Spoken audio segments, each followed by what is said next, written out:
What is going on YouTube? This is Max coming back at you once again with another video. This time I'm doing a battle between the Sony A90J and the LG C1 part 2. If you like this type of content, if you could do me a favor by smashing that like button and the subscribe button, I greatly appreciate it. Okay, before I go ahead and show you the comparison between the Sony A90J and the LG C1, I did make this video a little bit shorter compared to my last video is because on this comparison video, I did a comparison on using the movie Aquaman and also Thor Ragnarok. And I had to chop up some of the footages just because of the whole copyright. So I only could use maybe like a couple scenes here and there just to give you guys just an idea of the comparison between both TVs. I will let you know that I was using my Sony ZV-1 and I showed you in my previous videos what camera I'm using. So please listen to when I do a voiceover on this comparison, because one thing I just want to let you know, sometimes the camera doesn't do a really good job as in depicting the picture unless you really look at it in person. So I'm going to do the best I can to let you know, and I'm going to call out certain areas where I noticed on both the Sony A90J and the LG C1. So without further ado, I'm about to go ahead and start the video. Hope you guys enjoy. So the first thing that I'm showing is just the motion. The Sony A90J is going to be on the left, and then the right hand side is going to be LG C1. So you're going to see me going redoing certain clips, but I just want to show you some of the motion specifically because some people said that the Sony A90J motion is worse compared to the LG C1, and you can see right now I disagree, and I think the LG C1 on the right hand side is worse than the Sony A90J. I'm not saying that the motion is bad on the LG C1, but the A90J has better motion. Now getting back into the picture, if you look at the differences between the Sony A90J and the LG C1, on the Sony specifically with their heatsink, you can see that the images are a lot brighter. You may see some clipping here and there is due to my camera, and it's not the TV at all. But I will say this, with the LG C1, it's very comparable to Sony A90J, and the picture on the LG side looks really good.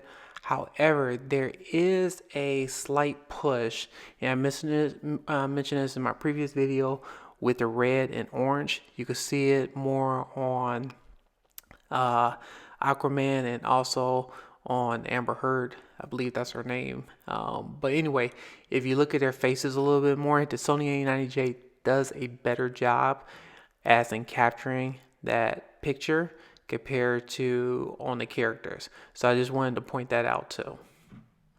So looking at Aquaman specifically, you can see on the LG C1 there is a ever so slight push in that oranges red color on the right hand side, while the Sony doesn't have that issue. And also looking at the Sony, you can see that it brings a little bit more of that shadow detail compared to the LG C1.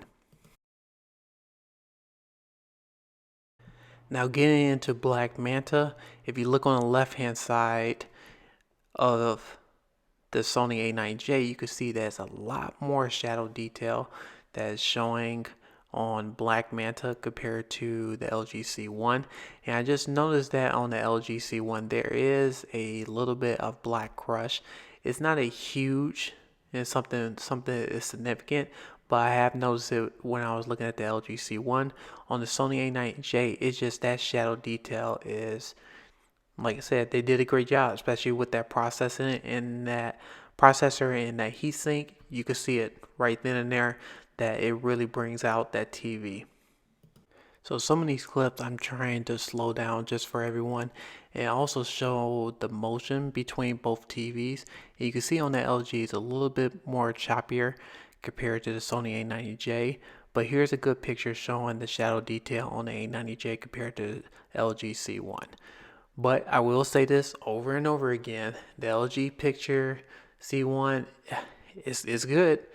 is great, and if it's depending on your use case scenario, the LG C1 is a great contestant. I consider that TV as a well-rounded TV for 2021, especially with all the features that it has compared to the Sony A90J. Now, the Sony A90J, it got the picture perfect, but, well, I want to say perfect. They had the picture better for 2021, but as in feature wise, it's still lacking compared to LG. Now, getting back into picture, I want to show the A90J specular highlights. And this is where I really want to show Thor Ragnarok. If you really look at Thor on the left hand side, especially with the lightning, if you look at this in person, I'm telling you, the whole room will light up. This thing gets bright. And I have the Sony A90J in the bedroom, and I'm telling you, like, especially scenes like this is amazing.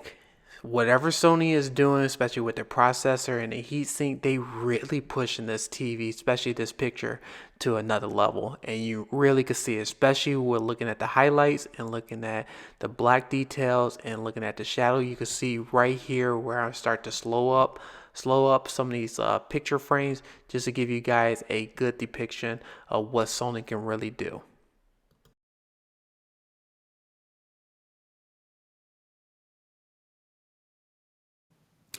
So what do you guys think of the comparison between the Sony A90J and the LG C1? If you could do me a favor by hitting that like button and that subscribe button and commenting what you think looks better. So I did try to do the best I can. I was trying to make this comparison video a little bit longer, especially with the video between the Sony A90J and the LG C1. But just like I said before, YouTube is very strict when it comes to the copyright content, so I had to cut up, chop up, slow down, freeze frame some of these images, just so I get able to relay or show, give pretty much everyone an idea of what the Sony A90J can do, and also what the LG C1 can do.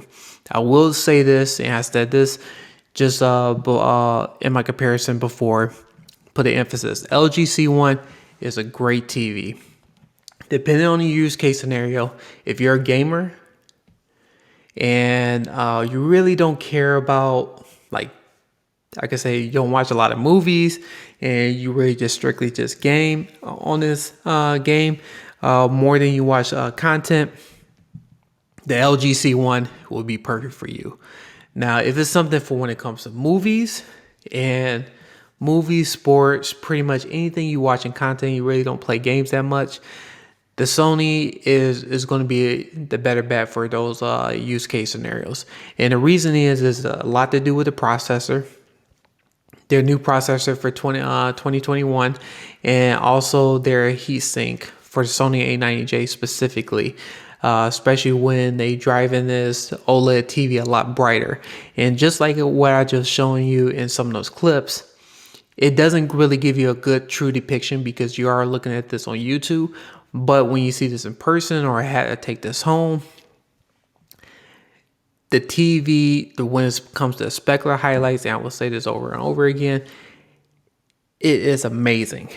And when it comes to that specular highlights, it behaves like a LCD TV when it comes to those brightness, but also it keeps with that contrast and that detail of blacks where it's supposed to expect from an OLED TV. But I'm about to go ahead and end this video. But just like I said before, if you could do me a favor, you could like this video, subscribe to this video, and comment if you have any questions. But yeah, just let me know what you guys think. And I just want to say thank you again for watching my content. And until next time, I'll see you guys on the next one. Hope everyone have a good one. Take care.